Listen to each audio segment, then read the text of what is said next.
P Joshi ডাঙৰীয়া, অসম প্ৰদেশ কংগ্ৰেছ কমিটিৰ সভাপতি অঞ্জন দত্ত ডাঙৰীয়া, আমাৰ ছেক্ৰেটাৰী অবিনাশ পাণ্ডে ডাঙৰীয়া, সুৰজ হেগড়ে ডাঙৰীয়া, ছেক্ৰেটাৰী AICC, মালিক টাগোৰ ডাঙৰীয়া, ছেক্ৰেটাৰী AICC, ভুৱনেশ্বৰ কলিতা প্ৰাক্তন সভাপতি, অকণ বৰা, আমাৰ কেণ্ডিডেট দিছপুৰ সমষ্টিৰ শ্ৰীমতী ববিতা শৰ্মা, গুৱাহাটীৰ আমাৰ প্ৰাৰ্থী জীৱিকুমাৰ বৰদলৈ, গুৱাহাটীৰ প্ৰাৰ্থী আবিৰ ভট্ট ডাঙৰীয়া, আমাৰ কুশল শৰ্মা ডাঙৰীয়া, বলিন পুলি আদি কৰি বিশিষ্ট কংগ্ৰেছ কৰ্মীসকল, সেৱা দল, ইণ্ডাষ্ট্ৰিয়েল মহিলা কংগ্ৰেছ, যুৱ কংগ্ৰেছৰ সদস্যসকল, কৰ্মীসকল আৰু আজি ৰাইজৰ আপোনাসকলৰ উপস্থিতিয়ে উৎসাহ উদ্দীপনাই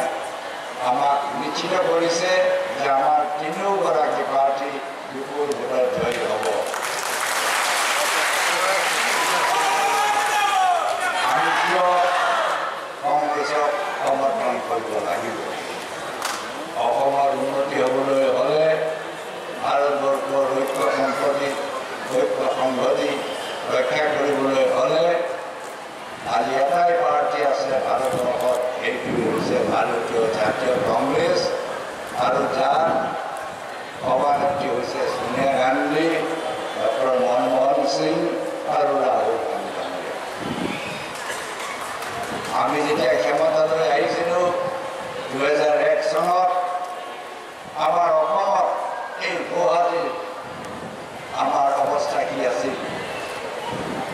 চাৰিওফালে অশান্তি, অৰাজকতা, বিধ্বস্ত অসম, আমাৰ ধন ভাৰত, আমাৰ উদম, উন্নয়নমূলক কামটো বন্ধ হ'ল, গুপ্ত হত্যা, চৰকাৰী চাকৰিয়ালকো চাকৰি দিব পৰা নাছিল, নিবনুৱা সমস্যাটো সংকটময় হৈছে। এই বিধ্বস্ত সময়ত, এই ধ্বংসভূমিৰ সময়ত আমি ক্ষমতালৈ আহিছিলোঁ আৰু আমি ৰাইজক আশ্বাস দিছিলোঁ যে আমি পৰিৱৰ্তন কৰি দিম, আমি গুপ্ত হত্যা বন্ধ কৰিম, অসমলৈ শান্তি ঘূৰাই আনিম, অসম আকৌ আমি বিভিন্ন দিশত উন্নতিৰ পথত আগুৱাই লৈ যাম। আৰু যোৱা 15টা বছৰত আমি অসমবাসী ৰাইজক যি আশ্বাস দিছিলোঁ, সেই আশ্বাস পালন কৰি অসমলৈ আজি শান্তি ঘূৰি আহিছে, অসমলৈ সমন্বয় আজি ঘূৰি আহিছে, অসম আজি উন্নতিৰ পথত। এই পৰিৱৰ্তন কোনে আনিব? এই পৰিৱৰ্তন আমি কংগ্ৰেছে আনিম। ভাৰতবৰ্ষ আজি স্বাধীনতাৰ পাছৰ পৰা ভাৰতবৰ্ষৰ যিমানখিনি উন্নয়নমূলক কাম, সেইখিনি কাম কাৰ অৱদান আছে? জৱাহৰলাল নেহৰু হওক, ইন্দিৰা গান্ধী হওক, ৰাজীৱ গান্ধীয়ে হওক, ইন্দিৰা গান্ধীয়ে হওক, আজি মনমোহন সিঙেই হওক, এই সকলোৰ অৱদান। আজি মোদী ডাঙৰীয়াই কি কয়? অপপ্ৰচাৰ যে 60 বছৰত আমি একো কৰা নাই। এই গুৱাহাটীৰ এই সকলোবিলাক, এই ব্ৰহ্মপুত্ৰ দলঙেই হওক, এই ইঞ্জিনিয়াৰিং কলেজেই হওক, আজি এই ইউনিভাৰ্চিটিয়েই হওক, আজি ৰিফাইনেৰীয়েই হওক, IITয়েই হওক, IITয়েই হওক, এইবোৰ কাৰ অৱদান? তোমালোকৰ কি অৱদান আছে? আজি অপপ্ৰচাৰ, আজি আমি অসমখন ধ্বংস কৰি 10টা বছৰত, আজি আমাৰ শাসনকালত উন্নতি হ'ল নে ধ্বংস হ'ল? আজি অসমৰ ৰাইজে, গুৱাহাটীৰ ৰাইজে জানে। এই গুৱাহাটীতে ধুলৈ ওলাব নোৱাৰে, পোচাক কোৰ্টৰ আগেদি যাব নোৱাৰে। গুৱাহাটীখন কি আছিল? আজি ফ্লাইঅভাৰেই হওক, আনকি এতিয়া মেট্ৰ' ৰেলৰ কথাও আমি কৈছোঁ, আনকি আৰু এখন ব্ৰহ্মপুত্ৰ ব্ৰিজৰ ওপৰতো কৰা হৈছে। ইহঁতৰ আৰু দ্বিতীয়খন ব্ৰিজ এই মনমোহন সিং ডাঙৰীয়াই দিছে, আৰু তেওঁলোকে কয় একো কৰা নাই। অপপ্ৰচাৰ। আজি অসমত যিমানবিলাক উন্নয়নমূলক কাম, শিক্ষা অনুষ্ঠানেই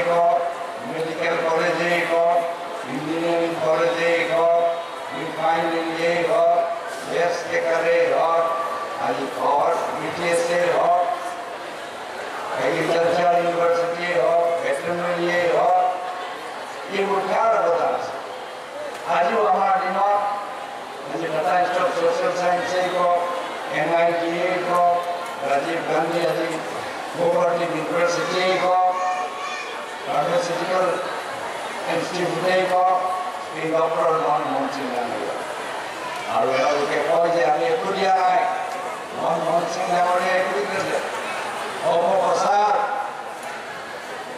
আজি তুমি আমাক কি দিলা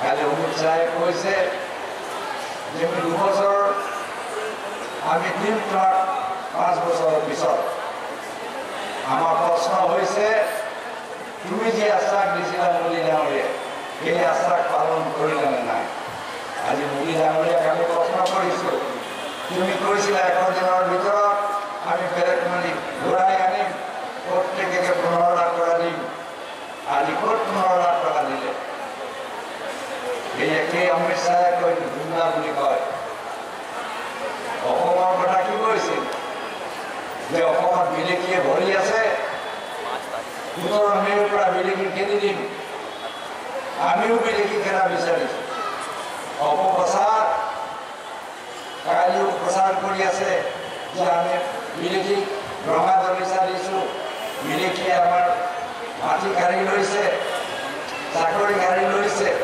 যদি কাঢ়িয়েই লৈছে তুমি কিয় মনে মনে আছা তুমি প্ৰধানমন্ত্ৰী হিচাপে তুমি গৃহমন্ত্ৰী হিচাপে এই অসমখনক বিদেশীয়ে গ্ৰাস কৰিবলৈ কিয় দিছা অপপ্ৰচাৰ নিৰ্বাচনৰ আগে আগে সকলো সময়তে বিদেশী সমস্যা উদ্ভৱ হয় আৰু নিৰ্বাচনৰ পিছত নাইকিয়া হৈ যায় আজি অপপ্ৰচাৰ তেওঁ কালি প্ৰশ্ন কৰিছে অমিত শ্বাহে যে সোনিয়া গান্ধীয়ে ৰাহুল গান্ধীয়ে বিদেশী কথাত আমাৰ ষ্টেণ্ড স্পষ্ট কৰিব লাগে আমাৰ ষ্টেণ্ড স্পষ্ট আমি কোনো বিদেশীক আমি ৰক্ষণাবেক্ষণ নিদিওঁ আসাম চুক্তিৰ কথা জানে এই চুক্তি কোনে কৰিছিল ৰাজীৱ গান্ধীয়ে আমি কোনো বিদেশীক আমি আশ্ৰয় নিদিওঁ কিন্তু বিদেশীৰ নামত ভাৰতীয় নাগৰিকক আমি হাৰাশাস্তি হ'বলৈ নিদিওঁ এইটো আমাৰ দায়িত্ব আমাৰ কৰ্তব্য এজনো বিদেশীক নিদিওঁ আৰু প্ৰমাণ যদি তুমি কৰিব পাৰা যে আমি এজন বিদেশীক আমি ৰক্ষণাবেক্ষণ দিছোঁ মই ৰাজনীতি ত্যাগ কৰিবলৈ আজি প্ৰস্তুত আছোঁ মই চেলেঞ্জ কৰিছোঁ মোদী ডাঙৰীয়া গৃহমন্ত্ৰী ৰাজনাথ ডাঙৰীয়া তুমি প্ৰমাণ কৰা যে আমি এজনক আমি ৰক্ষণাবেক্ষণ দিছোঁ মই এতিয়াই আজি ৰাজনীতি মই ত্যাগ কৰিম আৰু নহ'লে তুমি ত্যাগ কৰা অপপ্ৰচাৰ নিৰ্বাচনৰ আগে চাৰিওফালৰ পৰা অপপ্ৰচাৰ আজি কি কৰিছে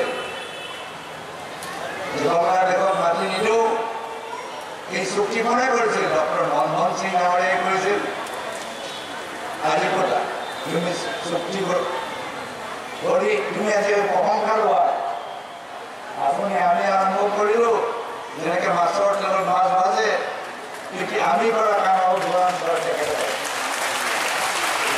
আজি কেইদিনমানৰ আগত আজি তেওঁলোকে এখন নিৰ্বাচনী কৈছে 2 বছৰত আমি কি কাম কৰিলোঁ মনমোহন সিঙে যিবোৰ কাম কৰিলে সেইখিনি আকৌ তেওঁৰ ক্ৰেডিট লৈছে তাতো আৰু কিবা লজ্জাজনক কিবা হ'ব পাৰেনে ব্যৱহাৰ ভেলীলৈ আমি গৈ আৰম্ভ কৰিলোঁ কোনে আৰম্ভ কৰিলোঁ গেছ কেকাৰ বোলে তেওঁলোকে আৰম্ভ কৰিলে তেওঁলোকৰ এডভাৰটাইজবিলাক চাব 12 লাখ মানুহক আমি ইলেক্ট্ৰিচিটি দিলোঁ আমি দিলোঁ নে তুমি দিলা এইবিলাক নৰ্থ বেংকৰ ৰঙিয়াৰ পৰা মুখক চালে ৰেল সেৱা আৰম্ভ কৰিলোঁ অপপ্ৰচাৰ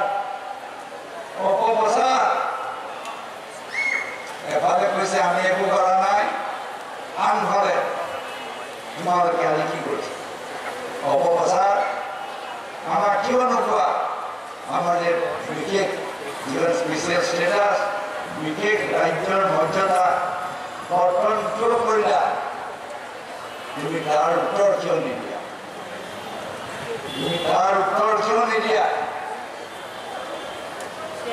এফালে কৈছে অসমখন ধ্বংস কৰিলা, আনফালে কৈছে তুমি বিশেষ ৰাজ্যৰ মৰ্যাদা পোৱাৰ তোমাৰ অধিকাৰ নাই, কাৰণ তুমি এতিয়া উন্নয়ন ৰাজ্য হৈ গলা।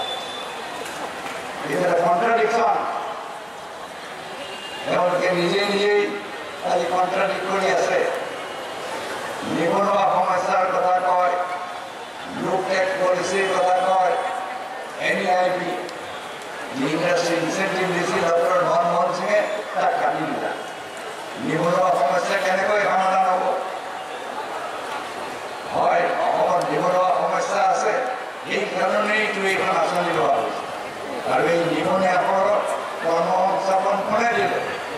4 লাখতকৈ বেছি আমি চৰকাৰী চাকৰিয়ালক আমি দিছোঁ। প্ৰায় 1 কোটি মানুহক আমি জীৱিকা উপাৰ্জনৰ আমি বাগৰি কৰি দিছোঁ। আজি গুৱাহাটীতে চাওক কিমান আজি এই দোকানবিলাকে চাওক, চাহৰ দোকানেই হওক, টেক্সি ড্ৰাইভাৰেই হওক, আজি কিমান কণ্ট্ৰেক্টৰে হওক, আজি এই জীৱিকাৰ উপাৰ্জনৰ ভাগ কোনে কৰিলে? আমি কৰিলোঁ। আমাক ডক্টৰ মনমোহন সিং ডাঙৰীয়া সহায় কৰিলে। গেছ কেকাৰ কোনে দিলে? আসাম চুক্তিৰ উপায়।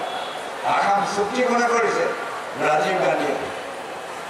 IIT গুৱাহাটী মই মোদীৰ মুখতে কৈছোঁ, এই IIT-টো ৰাজীৱ গান্ধীৰ কাম। সেইটো IIT কোনে দিলে? ডক্টৰ মনমোহন সিং দিলে। গেছ কেকাৰ উদ্বোধন কৰিবলৈ তেওঁৰ মুখতে কৈছোঁ যে আপোনালোকে প্লিজ মনমোহন সিঙৰ নাম স্মৰণ কৰিব লাগিব। অপপ্ৰচাৰ ৰিফাইনেৰী গুৱাহাটী কোনে কৰিলে? এই নেহৰুৱে কৰিছে। নুমলীগড় ৰিফাইনেৰী কোনে কৰিলে? ৰাজীৱ গান্ধী। বঙাইগাঁও ৰিফাইনেৰী ইন্দিৰা গান্ধী। আজি ফাৰ্টিলাইজাৰ কোনে কৰিলে? আজি কাগজৰ কল কোনে কৰিলে? অপপ্ৰচাৰ, চাৰিওফালে অপপ্ৰচাৰ। আজি আমি বিভিন্ন এনৰেগাই হওক, ফুড সিকিউৰিটিয়েই হওক, ৰাইট অফ এডুকেশ্যনেই হওক, বিদ্যুতীকৰণেই হওক, এইখিনি খাত আমাক এই প্ৰাইজ দিছে দেখোন। ইনফ্ৰাষ্ট্ৰাকচাৰ আমি 1 নম্বৰ দিওঁ। এই ৰাজনাথ সিঙে আকৌ কৈ একো আমি কৰা নাই। আজি বিদ্যুতীকৰণৰ ক্ষেত্ৰত আজি প্ৰধানমন্ত্ৰীয়ে টুইট কৰি আমাক অভিনন্দন দিছে, আকৌ ইয়াত আহি কৈ একো কৰা নাই। অপপ্ৰচাৰ, আমি বোলে হিচাপ দিয়া নাই, মিছা কথা, লোকাত মিছা কথা। প্ৰধানমন্ত্ৰীয়ে এনেকুৱা মিছা কথা কৰা নাই। যদি আছে আমাদেৰ কিয় নেদেখা? কিয় পাবলিক মিটিঙত কোৱা? মোৰ আগত কোৱাৰ কিয় সাহস নাই? আজি গাডকাৰীও কৈছে হিচাপ দিয়া নাই, আমি দিম। বেগৰ কথা কয়, তোমাৰ গুজৰাটত কিমান আছে? 19,000 কোটি টকা তুমিও হিচাপ দিয়া নাই। বেগৰ অপপ্ৰচাৰ কৈছে 30,000 আমি স্মল ইণ্ডাষ্ট্ৰি আমাৰ বন্ধ হ'ল। অপপ্ৰচাৰ আমাৰ ক'ত 30,000 বন্ধ হৈছে? গুজৰাটত কিমান হৈছে? গুজৰাটত তুমি কিয় হাৰিলা? তোমাৰ গুজৰাটত তুমি কিয় হাৰিলা? বিহাৰত তুমি কেলে হাৰিলা? বেলেগ বেলেগ ষ্টেটত তুমি কিয় হাৰি আছা? অপপ্ৰচাৰ। আজি নতুন নতুন শ্লোগান, এদিন ক'ব ইণ্ডিয়া চাইনি, AGP-য়ে ক'ব পুনৰ অসম, এতিয়া কয় আচ্ছা দিন, এতিয়া কৈছে নহয় পৰিৱৰ্তন। আজি সৰ্বানন্দই কি পৰিৱৰ্তন আনিব? নিজে ফেল মৰা মিনিষ্টাৰ দিল্লী।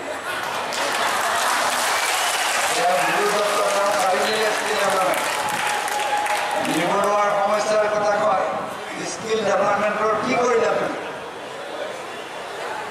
প্ৰধানমন্ত্ৰীয়ে এখন কমিটি কৰি দিলে, এজন মুখ্যমন্ত্ৰী অদালত লৈ সভাপতি লৈ ময়ো তাত সদস্য আছে।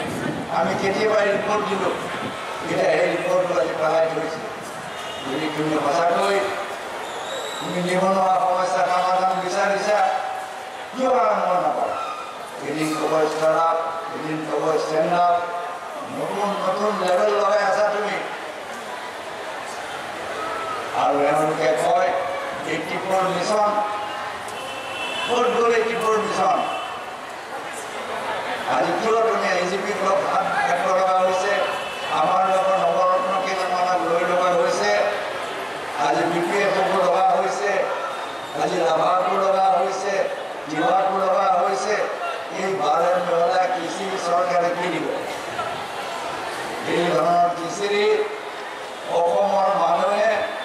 আজি ৰাজনীতিভাৱে সজাগ। অসমৰ মানুহে জানে যে অসমৰ হৈ আজি কংগ্ৰেছে যিমান অৱদান আছে, ডক্টৰ মনমোহন সিং ডাঙৰীয়াই আগৰ ৰাজীৱ গান্ধীয়ে হওক, ইন্দিৰা গান্ধীয়ে হওক, আজি সোনিয়া গান্ধীয়ে হওক, তেওঁলোকৰ ক'ত তেওঁলোকৰ মৰম লেৰেলা মৰম, তেওঁলোকৰ পৰিয়ালৰ চকুপানীটোকে আজি নিৰ্বাচনৰ সময়ত এজনৰ পিছত এজন মন্ত্ৰী আহি অপপ্ৰচাৰ কৰাত লাগি গৈছে। এই দলৰ অপপ্ৰচাৰ কৰা দল, মিছলীয়া দল, মিছা কথা দল মোকো সমালোচনা কৰে যে তৰুণ গগৈ 90 বছৰ হ'ল, গগৈ এতিয়া মৰিবৰ সময় হ'ল। আৰু মই কৈছোঁ মই নমৰোঁ, মই জীয়াই থাকিম। অসমৰ মানুহৰ আশীৰ্বাদ আছে, গুৱাহাটীৰ আশীৰ্বাদ আছে, মই জীয়াই থাকিম। আৰু মই যিমানেই দূৰ যোৱা কৰিবলৈ নিবিচাৰা, মই যিমানেই ডেকা হৈ গৈ থাকিম। আমি বুজিম, আমি সংগ্ৰামী, আমি ব্ৰিটিছৰ বিৰুদ্ধে সংগ্ৰাম কৰা মানুহ। তোমালোক ক'ত আছিলা? চৰকাৰে কি হৈছিল? চৰকাৰে যেতিয়া জেলত আছিল, তুমি ব্ৰিটিছ সাম্ৰাজ্যবাদৰ ভয়ত মাত বুজিছিলা। মহাত্মা গান্ধী, জৱাহৰলাল নেহৰু, আব্দুল কালাম, পেটেল বুজা নাছিল। এই অপপ্ৰচাৰ মহাত্মা গান্ধীক কোনে ব্যাখ্যা কৰিছিল? নাথুৰাম গডছে। এই নাথুৰাম গডছে কোন আছিল? নাথুৰাম গডছে আছিল RSS। এই RSSৰ কালচাৰে অসমৰ কালচাৰ, শংকৰদেৱৰ, মাধৱদেৱৰ, আজান ফকীৰৰ অসমৰ যিটো কলা কৃষ্টি, এই কৃষ্টি আমি সুৰক্ষিত কৰিব লাগিব। অসমৰ সমন্বয় অসমত, এই সমন্বয় অসমত আমি সুৰক্ষিত কৰিবলৈ নিদিওঁ। আমাৰ অসমৰ কালচাৰ, আমাৰ অসমীয়া আছে, বঙালী আছে, ইংলিছ স্পিকিং আছে, নেপালী বহুত ধৰণৰ আছে, হিন্দু আছে, মুছলমান আছে, খ্ৰীষ্টান, বুদ্ধিষ্ট, আমি সকলোকে লৈ কাম কৰিব। আমাৰ ইয়াত চব ধৰণৰ ফুল আছে, গোলাপ আছে, ৰবৰো আছে, চিনি চম্পা আছে, কাবালিও আছে। আমাৰ তোমাৰ নিচিনা ক'ত গৰুম ফুলেই নহয়, আমাৰ ইয়াত সকলো ধৰণৰ ফুল আছে। আৰু গৰুম ফুলৰ মানে ক'ত হয়? গৰুম ফুলৰ তলত সাপ থাকে, এই সাপৰ পৰা আমি সাৱধান ৰাখিব লাগিব। এই সাপৰ পৰা আমি সাৱধান ৰাখিব লাগিব। আমি সাৱধানে আছোঁ। এই সাপে আমাক বিষাক্ত কৰিব, আমাৰ মাজত সংঘাত সৃষ্টি কৰিব, আমাৰ উন্নতিৰ বাধাৰ সৃষ্টি কৰিব। ধৰ্মৰ নামত সংঘাত কৰি অসমখনক ভাগ ভাগ কৰিবলৈ বিচাৰিছে। BJPও যেনেকৈ অসমখনক ধ্বংসৰ মুখলৈ কৰি, এতিয়া AGP, BJP, BPF সকলো মিলি নিজৰ স্বাৰ্থত আজি অসমখনক ধ্বংসৰ পথত নিবলৈ বিচাৰিছে। আমি সেই পৰিৱৰ্তন বিচৰা নাই।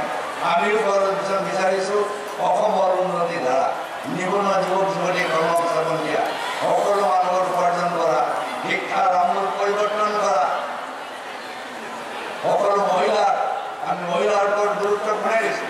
আমাতকৈ কোন চৰকাৰে মহিলাৰ ওপৰত গুৰুত্ব? শিক্ষাৰ ওপৰত কোনে গুৰুত্ব দিছে? আজি ইয়াতে কেইগৰাকী মহিলা চব এই গুৱাহাটীৰ সমষ্টিতে এই দুগৰাকী বহুত লগাই তিনিগৰাকী। এইখন জিলাতে যুৱকক আমি গুৰুত্ব দিছোঁ। এইখানে ৰাইজ, এই সন্ধিখন, এই যুদ্ধত আমি শৰাইঘাটৰ দিবলৈ আগতেও কৈছোঁ। এই যিটো শক্তি, এই মোগলৰ শক্তিক আমি পৰাজয় কৰিব লাগিব। তাত আমি আছোঁ, ময়ো আছোঁ, অঞ্জন দত্ত আছে, বাকী সকলোবিলাক আছে। আমি পৰাজয় কৰিম। আমাক নালাগে আজি স্মৃতি ইৰাণী নালাগে, হেমা মালিনী নালাগে। আমাৰ ইয়াত যিসকল আছে, ববিতাই হওক, আজি কি কয় হাৰিয়ে বৰদলৈ হওক, জুৰি বৰদলৈ হওক, ইয়াত থকা মহিলা, এইবোৰ মুৰা গাভৰু, এইবোৰ ৰক্ষা কবচ আমাক লৈ যাব। আমি কৰিম, ধৰি হ'ব। মই নগলে নাপাওঁ। মই বিচাৰিছোঁ ৰাইজক, গুৱাহাটীবাসী ৰাইজক, গুৱাহাটীত আজি কি যে উন্নয়ন কৰা কৰিলে, হেমন্ত বিশ্ব শৰ্মাৰ ভাগতে কি কৰিলে? তেওঁ এইটো গুৱাহাটীত আছিল, কি কৰিলে? আজি কিমান ডেভেলপমেণ্ট হ'ল? অপপ্ৰচাৰ। তেওঁ এদিন কি কয়, মোদীতকৈ বোলে তৰুণ গগৈ ভাল কাম কৰিছিল, আজি তেওঁৱে মোক গালি পাৰি দিয়ে।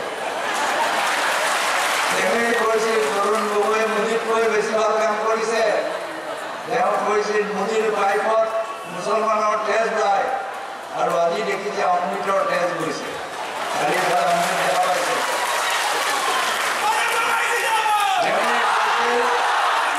কি কৈছিল ভাৰতবৰ্ষৰ প্ৰধানমন্ত্ৰী হ'ব নোৱাৰে আৰু তেওঁলোকে আমাক কয় ভ্ৰষ্টাচাৰী আৰু হেমন্ত হ'ল সাধু প্ৰফুল্ল মহন্ত হ'ল সাধু তৰুণ গগৈ হ'ল ভ্ৰষ্টাচাৰ অপপ্ৰচাৰ বিজেপি যোগ দিলেই চব পাৰচিত্ৰ হৈ যায় সাধু হৈ যায় অপপ্ৰচাৰ এইসকল ভণ্ড এই ভণ্ডসকলক আমি ৰাইজে আমাৰ নিশ্চয় এইবাৰ তেওঁলোকক আমি পৰাজয় কৰিম আজি আমি সুখী যে আমাৰ প্ৰিয় নেতা ডক্টৰ মনমোহন সিং যি অসমৰ হৈ যি কাম কৰিলে আমাৰ ৰাস্তাই কওক দলঙেই কওক BTSেই কওক ট্ৰেইনেই কওক কোনখিনি কাম কৰা নাই তাতো অপপ্ৰচাৰ মনমোহন সিং মেমৰি একো কৰা নাই অপপ্ৰচাৰ তুমি কি কৰিলা তাক নোকোৱা কিয় সেইখন কাৰ্ড তুমি কিয় ৰাইজক দিলা প্ৰত্যেকজন অসমৰ মানুহৰ সেই প্ৰশ্ন আজি কৰিবৰ অধিকাৰ আছে আমিও প্ৰশ্ন কৰিছোঁ দুবছৰত তুমি যি আশ্বাস দিছিলা সেই আশ্বাস পালন কৰিলানে অপপ্ৰচাৰ চাৰিওফালে অপপ্ৰচাৰ আহি আছে এজনৰ পিছত এজন মন্ত্ৰী অপপ্ৰচাৰ কৰি অসমৰ মানুহ ৰাজনীতিকাৰী হৈছে এই নিৰ্বাচনত তাৰ প্ৰত্যুত্তৰ দিব তেওঁলোকক বিপুল ভাগত পৰাজয় কৰি এই যোৱাবাৰকৈ মই সকলোলৈ মোৰ আন্তৰিক শুভেচ্ছা জনাইছোঁ